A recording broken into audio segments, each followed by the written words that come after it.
কারো কোনো বস্তু তথা দৈনন্দিন ব্যবহার্য জিনিসপত্র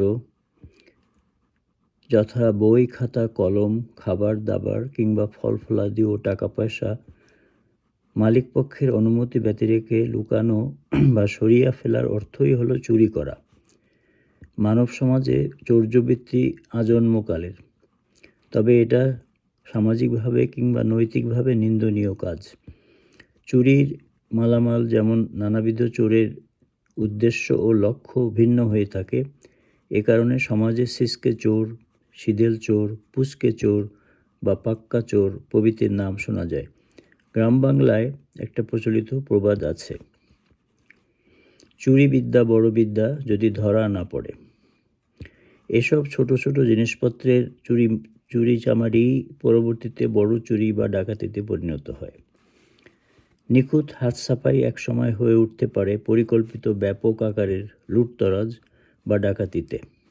হোক না সে কোনো একক পরিবার কিংবা কয়েকটা পরিবার, শহর বা নগরে, ব্যাংক, দোকানপাট, ব্যবসা প্রতিষ্ঠান ইত্যাদি ইত্যাদি। তবে একটা বিষয় লক্ষণীয়, গ্রাম দেশে গৃহস্থ বাড়ির খোলা উঠান কিংবা গোয়াল ঘরে বেঁধে রাখা গরু ছাগল চুরিকে গ্রাম্য সালিশ ডেকেই যথোপযুক্ত শাস্তি দেওয়া হয়ে থাকে। কখনো বা জনসমক্ষে জুতা পেটানো, মারধর কিংবা মাথা ন্যাড়া করে পাড়া মহল্লায় ঘোরানো। কোনো কোনো ক্ষেত্রে চুরি যাওয়া গরু ছাগলের হদিস না পাওয়া গেলে আর্থিক ক্ষতিপূরণ পর্যন্ত ধার্য করা হয়।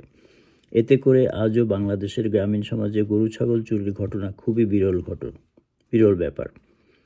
কিন্তু আমাদের শহর বন্দর ও নাগরিক আবহে পুলিশ, র্যাব, আনসার, গোয়েন্দা সংস্থা এবং প্রাইভেট পাহারাদার রেখেও অহরহ আমরা ছোট বড় ডাকাতি, রাহাজানি ও সন্ত্রাসী হামলার ঘটনার কথা বিভিন্ন মাধ্যমে জানতে এবং ফুটেজ দেখতে পাই।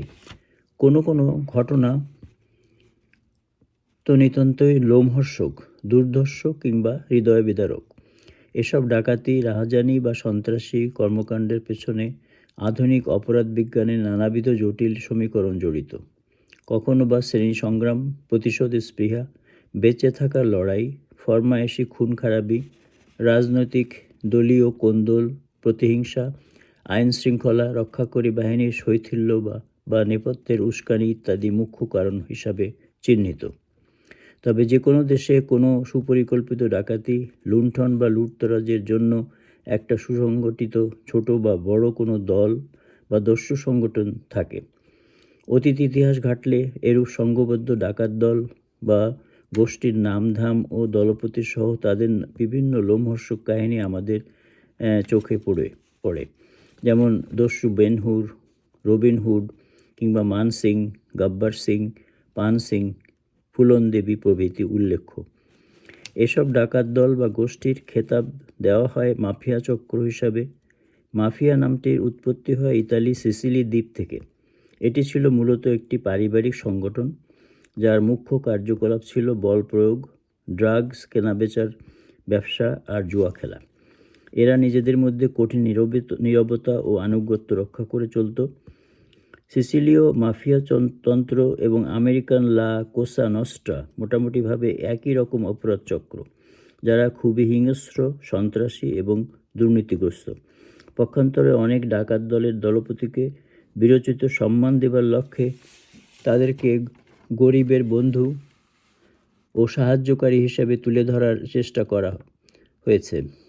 এদের লক্ষ্য ও উদ্দেশ্য চিহ্নিত করা হয়েছে ধনাঢ্য লোকদের ধন সম্পদ লুটপাট করে সমাজের হতদরিদ্র ও নিচু সম্প্রদায়ের মধ্যে বিলিয়ে দেওয়া, যেমন রবিন হুড, দস্যু বেনহুর কিংবা দস্যু ফুলন দেবী। কিন্তু আধুনিক রাষ্ট্রীয় শাসন ব্যবস্থায় দস্যুতা, লুটতরাজ, রাহাজানি বা ডাকাতি সবই প্রচলিত আইন কানুনের প্রতি সরাসরি চ্যালেঞ্জ স্বরূপ। সবই আইনের চোখে শাস্তিযোগ্য অপরাধ। দেশের কষ্টার্জিত বৈদেশিক মুদ্রা বিদেশে পাচারকারীরা আমার মূল্যায়নে দেশদ্রোহী। যদি এ সংক্রান্ত কোনো আইন প্রণীত না হয়ে থাকে তাহলে এটি প্রচলন করা অপরিহার্য।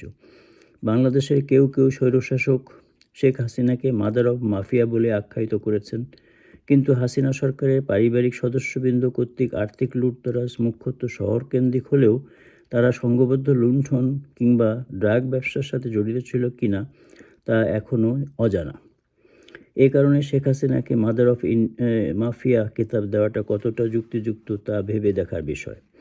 পক্ষান্তরে জনপ্রিয় সামাজিক মাধ্যম ব্যক্তিত্ব ডক্টর পিনাকি ভট্টাচার্য ফ্যাসিবাদী স্বৈরশাসক শেখ হাসিনাকে কিছুটা রাজনৈতিক দৃষ্টিকোণ থেকে মূল্যায়ন করে তাকে কাঁঠাল রানী বলে আখ্যা দিয়েছেন। খেতাবটি কিছুটা হাস্যরসের খোরাক জোগালেও এর অন্তর্নিহিত গূঢ় অর্থ হয়তোবা অনেকের কাছেই অজানা। এই উপাধির পেছনে রয়েছে হাসিনার অর্থনৈতিক কর্মসূচির প্রহসন, যার মাধ্যমে উন্নয়নের ফাঁকা এবং বিভ্রান্তিকর জীবনমানের উন্নতির ধোঁয়া তুলে মূলত মুষ্টিমেয় আত্মীয়স্বজন ও পছন্দের অনুসারীদের পকেট ভারী করার পরিকল্পনা। ফ্যাসিবাদী স্বৈরশাসকেরা প্রধানত ডান্ডা নয়তো পুরস্কার নীতি অনুসরণ করে প্রশাসনিক দায়িত্বে নিয়োজিত শীর্ষ ব্যক্তিদেরকে দিয়ে রাষ্ট্রীয় নিয়ম বহির্ভূত বা নিষিদ্ধ কাজকর্ম সম্পাদন করিয়ে নেয়। বিনিময়ে এসব লোকদেরকে মহা দুর্নীতি করতে উৎসাহিত করে। আইনকে প্রভাবিত করে এদেরকে প্রশ্রয় ও আশ্রয় দেওয়া হয়। সরাসরিভাবে কিংবা লুকিয়ে নানাবিধ প্রণোদনাও দেওয়া হয়ে থাকে। কাঁঠাল ফল দেখতে বাইরে যেমন রুক্ষ, কণ্টকময় ও শক্ত বলে মনে হয়, কিন্তু ভিতরে একটি কেন্দ্রীয় মাংসল দণ্ডের চারপাশে থাকে অসংখ্য রসালো ও সুমিষ্ট কুয়া। অর্থাৎ শেখ হাসিনার নিজস্ব বক্তব্য ছিল, আমি তো কিছুই করি নাই, যে কোনো দুর্নীতির বিরুদ্ধে আমার জিরো টলারেন্স, জনগণের উন্নয়নই আমার ধ্যান জ্ঞান একমাত্র লক্ষ্য। কিন্তু আসলে তার চারপাশের চাটুকার আর সমর্থকদের ফুলে ফেঁপে উঠে কলাগাছ হবার কেন্দ্রীয় পৃষ্ঠপোষকই হলো স্বয়ং শেখ হাসিনা। ডাক্তার পিনাকির দেয়া কাঁঠাল রানী উপাধিটি এ কারণেই উপযুক্ত বলে মনে হয়। মূলত এর উপখিতাবটি শেখ হাসিনার জেদি এবং কর্তৃত্ববাদী রাজত্বের কথাই মনে করিয়ে দেয়। কিন্তু আমার মূল্যায়নে শেখ হাসিনার যথাযথ উপমা হতে পারে চম্বল উপত্যকার কুখ্যাত ফুলন দেবী, যিনি দস্যু রানী উপাধি লাভ করেছেন। পিতৃতান্ত্রিক নির্যাতনের শিকার ছিলেন ফুলন দেবী। এরই বিরোধিতা করে তিনি তার ডাকাত দল গড়ে তোলেন এবং ধনাঢ্য লোকদের ধনসম্পদ লুণ্ঠন করে নিম্নবর্ণ তথা দলিত সম্প্রদায়ের নিপীড়িত জনগণকে বিলিয়ে দিতে থাকেন। পরবর্তীতে ফুলন দেবী রাষ্ট্রীয় রাজনীতিতে অংশগ্রহণ করে সংসদ সদস্য পর্যন্ত নির্বাচিত হন। পক্ষান্তরে শেখ হাসিনা তার পিতা শেখ মুজিবুর রহমানের নেতৃত্বে স্বাধীন করা বাংলাদেশের শাসনভার লাভ করে দীর্ঘ 17 বছর চালিয়েছে একনায়কতন্ত্র ফ্যাসিবাদী শাসন। রাষ্ট্রের ব্যাংক, বিমা, ব্যবসা, প্রশাসন যন্ত্র, প্রিন্ট, টিভি ও প্রচার মিডিয়া, বিচার বিভাগ, পুলিশ, র্যাব ও আনসার সহ সশস্ত্র বাহিনীর শীর্ষ কর্তা ব্যক্তিদেরকে নিজ দলে টেনে এনে প্রথমত সে তার পিতৃহত্যার পৈশাচিক প্রতিশোধ নিয়েছে। পরে দেশে তথাকথিত উন্নয়নের জোয়ার তুলে জনগণের চোখে ধোঁয়াশা সৃষ্টি করে লুটতরাজ ও অর্থ পাচারের স্বর্গরাজ্য বানানোর উদ্দেশ্যে হাতে নিয়েছে নানান মেগা প্রকল্প। আর এই মেগা লুটপাটের হিস্সা ও ভাগিদার হয়েছে তারই পারিবারিক আত্মীয় স্বজন এবং দুর্নীতিবাজ উপকারভোগীরা। এসব গোষ্ঠীর ধনাঢ্য লোকেরাই আজ দেশ ছেড়ে কানাডায় বেগমপাড়া, লন্ডন, দুবাই, সিঙ্গাপুরে এক বা একাধিক ফ্ল্যাট এবং ইউরোপ, আমেরিকার মতো ধনী দেশগুলোতে ফ্ল্যাট বা আলিশান বাড়ির অধিকারী হয়েছে। সুতরাং শেখ হাসিনার যথার্থ খেতাব হওয়া উচিত বাংলাদেশের নব্য দস্যু রানী ফুলন দেবী। দর্শক শ্রোতা, আপনাদের মূল্যবান মতামত জানালে খুশি হব। ধন্যবাদ।